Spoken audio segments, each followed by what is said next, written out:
জুলাই অভ্যুত্থানের এই মহাকাব্যে সবচেয়ে ছোট্ট শহীদটার নাম আব্দুল আহাদ, বয়স মাত্র 4 বছর।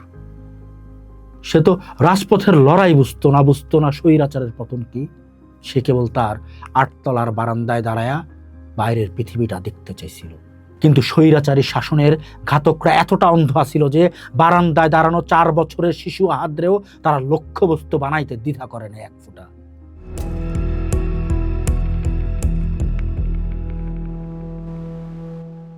2024-এর জুলাই। বাংলার আকাশ তখন মেঘে না, বারুদের ধোঁয়ায় আচ্ছন্ন। রাজপথ ভিজা আছে রক্তের দাগে, কিন্তু সেই রক্ত কোনো রাজনৈতিক নেতার না, বরং এই দেশের শ্রেষ্ঠ সম্পদ আমাগো শিশুগো।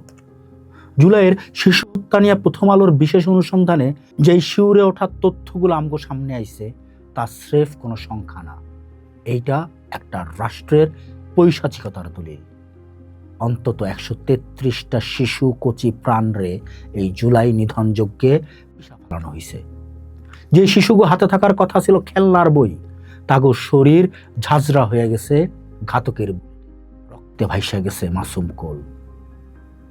জুলাই অভ্যুত্থানের এই মহাকাব্যে সবচেয়ে ছোট্ট শহীদটার নাম আব্দুল আহাদ, বয়স মাত্র 4 বছর। সে তো রাজপথের লড়াই বুঝতো না স্বৈরাচারের পতন কি। সে কেবল তার 8 তলার বারান্দায় দাঁড়ায়া বাইরের পৃথিবীটা দেখতে চাইছিল। কিন্তু স্বৈরাচারী শাসনের ঘাতকরা এতটা অন্ধ ছিল যে বারান্দায় দাঁড়ানো 4 বছরের শিশু আহাদরেও তারা লক্ষ্যবস্তু বানাইতে দ্বিধা করে না এক ফোঁটা। আহাদের ডান চোখ ভেদ কইরা বুলেট যখন তার মাথায় বিদ্ধ হইল, তখন কেবল একটা শিশু মরে নাই, মইরা গেছিল এই দেশের হাজার হাজার বছরের মানবিকতা। আহাদের মতো রিয়া গোপ, শাফকাত সামির আর নাইমা সুলতানারা কেউ মিছিল ছিল না। কেউ ছিল জানলার পাশে, কেউ ছাদের উপরে। ঘরে থাকাও যে নিরাপদ না, শেখ হাসিনার দেখা মাত্র নির্দেশ তা প্রমাণ কইরা দিছে। প্রথম আলোর বিশ্লেষণে দেখা গেছে শহীদ হওয়া শিশুগোর মধ্যে 88% মারা গেছে সরাসরি গুলিবিদ্ধ হয়ে। 17ই জুলাই সিয়ামের মৃত্যুর মধ্য দিয়া যে রক্তস্রোত শুরু হয়েছিল তা 5ই আগস্ট জাবির ইব্রাহিমের পর্যন্ত থামে নাই। টাইম ভুইয়া সে ভাইরাল ভিডিওটাকে আমরা ভুলতে পারি, যেখানে পুলিশ তারে খুব কাছে থেকে একের পর এক গুলি কইরা নিথর কইরা দিছিল। মা মা বলতে বলতে মাটিতে লুটায়া পড়ছিল শিশু তাইম। এই নৃশংসতা কোনো সুস্থ মস্তিষ্কের কাজ হইতে পারে না। এই নির্দেশ সরাসরি ক্ষমতা থেকে আসছিল বইলাই শহীদ সবুরের মতো কিশোরগো অর্ধপোড়া লাশ পাওয়া যায় ডাস্টবিনে। শহীদ হওয়া এই 133 জন শিশুর মধ্যে 91 জন আছিল শিক্ষার্থী। তারা জানতো না তারা কিসের জন্য লড়তাছে। শাহরিয়ার খান আনাস মিছিলে যাওয়ার আগে তার মার যে চিঠি লেখা গেছিল সেইটা আজ প্রতিটা বাঙালির হৃদয়ে গাইথা আছে। সে লিখছিল, মৃত্যুর ভয়ে স্বার্থপরের মতো ঘরে বৈশা না থাইকা সংগ্রামে নাইমা বীরের মতো মৃত্যু অধিক শ্রেষ্ঠ। আনাস কিংবা ফারহান ফায়াজরা জানতো এই স্বৈরাচারী জমানায় বাইচা থাকার চেয়ে সত্যের জন্য মইরা যাওয়া অনেক বেশি সম্মানের।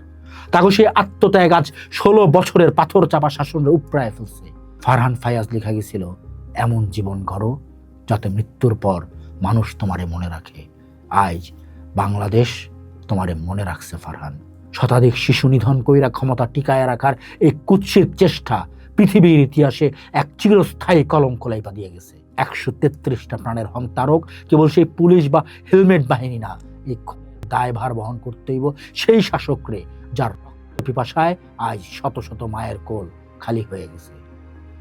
জুলাই অভ্যুত্থান কিংবা জুলাই বিপ্লব যেটাই ডাকেন সেটা আপনাকে বিষয়, কিন্তু জুলাই আগস্ট আমগরে শিখায়া গেছে রক্ত দিয়া কিনা স্বাধীনতার মূল্য অনেক বেশি। এই 133 শিশুর আত্মা আজ প্রতিটা রাজপথে বিচার চায়া ফিরে। যারা গুলি চালাইছিল, যারা নির্দেশ দিছিল, তাকে প্রত্যেকের দৃষ্টান্তমূলক শাস্তি না হওয়া পর্যন্ত জুলাইয়ের স্পিরিট পূর্ণতা পাইব না। শিশুগণ ভেজা এই জনপদ আর কখনো কোনো ফ্যাসিস্টের বুলেটে যাতে রঞ্জিত না হয়। 133টা শিশুর বুকের তাজা রক্তে আর কখনো যেন আমার বাংলাদেশের 10/6 যে পতাকাটা আছে সেই পতাকায় লাল যাতে না বাড়ে। সময়ের অন্য পাঠ দেখুন। থাকুন ঢাকা পেপারসের সাথে।